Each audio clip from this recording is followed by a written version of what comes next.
Hey guys, welcome back to a quick introduction before I jump into my impressions on Yakuza 3 and 4. What you guys are about to see is a very old video that I never actually put on my channel. It's a video from back when I first created my channel in 2012, I believe. And now that I just beat Yakuza 0 on the PS4 and I'm running a little bit behind as far as making videos, just been having a very busy week. So with me beating Yakuza 0, Yakuza 1 Kiwami it's releasing next week, and there's also a leaked rumor that Yakuza 2 Kiwami will also come out. So with all the hype, building for the Yakuza games, I figured I would reach in my vault of the past and publish this video. That again, for some reason, I just didn't feel like posting that video, all the way back in 2012. That's like 4 or 5 years ago. So hopefully you guys enjoyed the video. Yakuza 4 and 3 and 4 impressions. What you're about to see is a much younger version of myself. I was living in a different place, as you guys remember. So without further ado, let's just switch to the to my old video, and hopefully you guys enjoy it. Thanks. Hey guys, welcome back. Today I want to focus on a game that I just beat recently, and that game is Yakuza 4. But I thought I give my impressions on Yakuza 3 as well, because those are the only two games that I so far have beaten in the Yakuza series, and I think I became a little bit of a fan of the series. So I'm really crossing my fingers and hoping that Sega decides to localize Yakuza 5, which as of now it's only available in Japan, and so hopefully they decide to localize the game.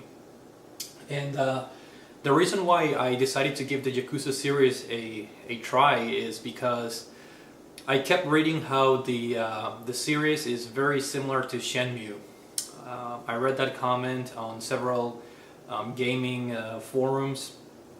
So Shenmue is my all-time favorite Sega franchise, so it was only natural for me to read into that and try the series. So I bought Yakuza 3 for pretty cheap because I bought it like a year after the game came out. So I'm not gonna lie, the first time I played Yakuza 3 I was a little bit disappointed because I was expecting the game to be more Shenmue-like, but the series it doesn't really play like Shenmue.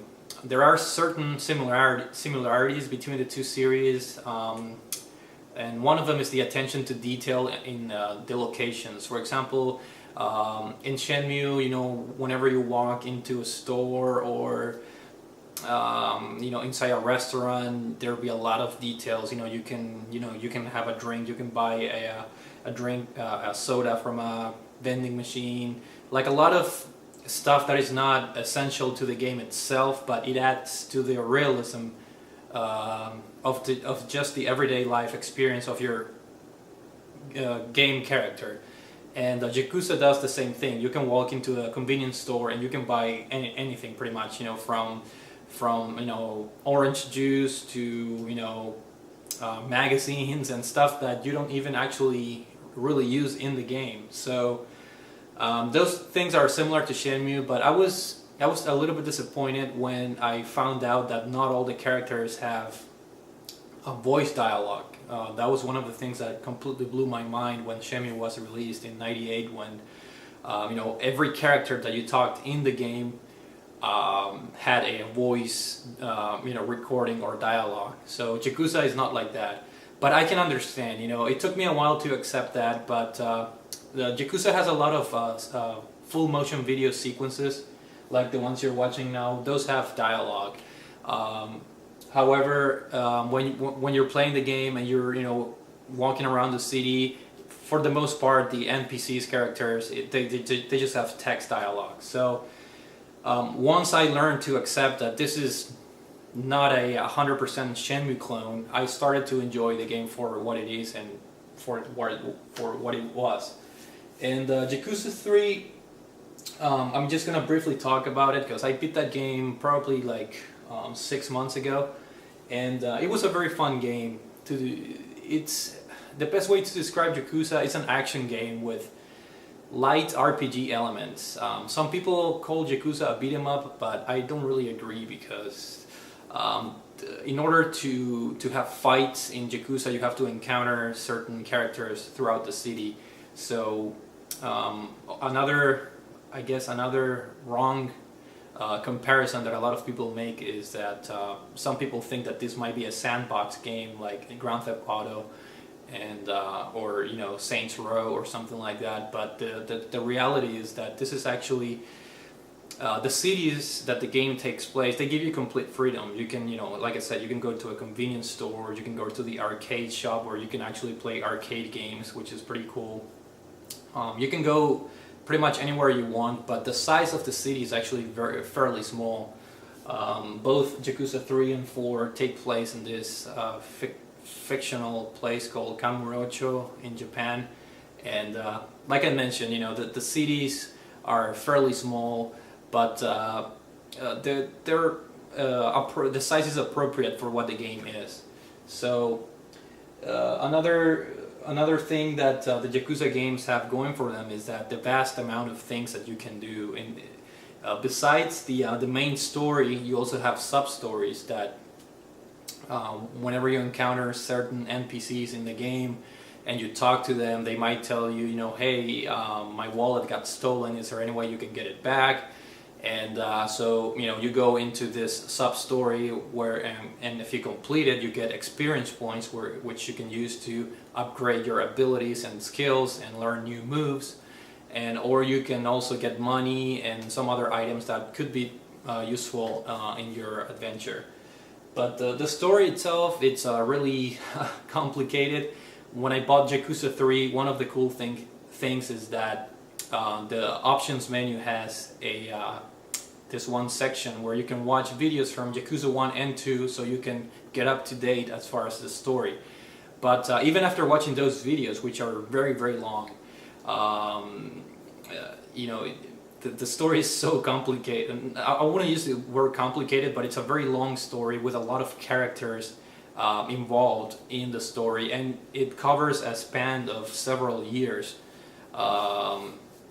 So it's not an easy story to follow or understand, but that shouldn't be a problem. The game is still very, very enjoyable to play as it is, but if you get into the story, it makes it better.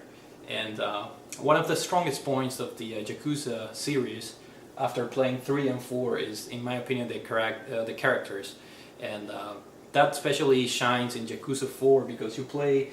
The game is divided into four parts, but before I go into the 4 parts, I'm just gonna briefly, finish my Yakuza 3 mini review. Yakuza 3 was a pretty good game, but the problem the game had is that there were certain parts of the story that the game dragged a little bit too long, and some parts were just monotonous, a little bit monotonous, and which made me stop playing the game at certain points and then go back. So I didn't have that continuity that I had with Yakuza 4. The story in Yakuza 3 is very good. The gameplay is good. Graphics are good, but it's just a good game. It's not a great game, and but Sega did a good job of fixing those small issues that the game had.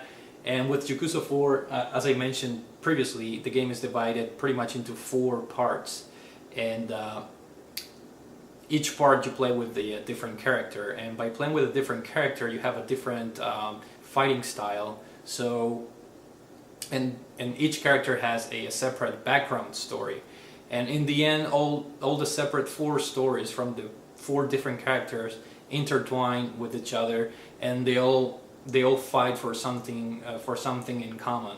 So the game is really interesting. I love the story in Yakuza 4 way more than Yakuza 3, and another thing that one of my gripes with Yakuza 3 was the game could get a little bit in some sections the game dragged on for a little bit too long, but Yakuza 4 does a good job of keeping things fresh because you play with 4 different characters, and the amount of time that you spend with each character is pretty much equal. So the game never drags on like Yakuza 3. does. So definitely Yakuza 4, I had a better time with that game. And I believe Yakuza 5 is similar to 4 in the sense that you play with different characters as well. So I'm looking forward to that, and hopefully Sega localizes the game. But as far as the game goes, I just love. I pretty much love everything about it, even though the game has this characteristic, I guess, cheesiness that plagues some Sega games. Some things in the game are pretty unrealistic. For example, when you walk around the city and then you get stopped randomly by a mobster or a street gang or something like that. It's just funny. I don't know. The dialogue is funny. Some unrealistic scenarios going on for the most part. The story it's just full of crazy plots and cheesy characters, but in the end it all comes together. And if you're not expecting, like I was at first, I thought this was gonna be the replacement for the Shenmue series, but it's not. It's far from that. But I'm glad it is the way it is. It works well if you can get past the complex story and the repetitiveness on the combat style a little bit, because the combat in Yakuza is very similar from one game into the other. Even though Yakuza 4, as I mentioned, it offers 4 different characters, and each character has their own fighting style, but still they're similar in certain aspects. So I can understand some people having some complaints regarding the fighting mechanics of the game being a little bit repetitive, but in my opinion the game stayed pretty fresh, and I just fell in love with the character, especially in 4. You get really attached to each character when you play their particular section of the game, and it's tough finishing 4 and now knowing that 5 is already out, but there's nothing I can do because the game is only available in Japan. So here's hoping Sega localizes the game. But yeah, overall the game is very fun. I'm really glad I gave this series a shot. I think the next game I'm gonna get is the Yakuza Dead Souls, which is a spin-off game, which is, you're not supposed to take it seriously because I think you go all out with guns and you fight zombies and all that. So it's a spin-off in the series, but it's pretty cheap nowadays, so I'm pretty sure I'll pick it up eventually and give it a shot. But as far as the games that are available already, I think Yakuza 4 is by far my favorite, and I'm really glad I gave the series a chance. And just to say it one more time, that the game itself is pretty good, but the amount of side or sub stories and the amount of free stuff you can do. For example, you can date, for example, you can take hostesses out on dates. You can go to like karaoke clubs and sing songs. You can play golf in the game. You can go fishing. You can play, I believe, tennis. You can play darts. You can go to the arcade. You can train a hostess. In Yakuza 4, at least, you can train them, and you have to buy them new dresses and put their makeup on. So this game can easily, if you want to complete it 100%, it will definitely take you over 100 hours to complete the whole game. But if you're somebody like me who is just interested in the story and some of the sub-stories, because I try to tackle most of them if I don't have to get out of my way for a whole lot. It'll take you about, I don't know, like I'd say 20 to 25 hours to complete just the main story plus a few side stories. But overall, a great game. If you guys have not tried it yet, I highly recommend it you do, because you can get both 3 and 4 for fairly cheap price nowadays. So hopefully you guys enjoyed my impressions and review of the games, and thanks for watching.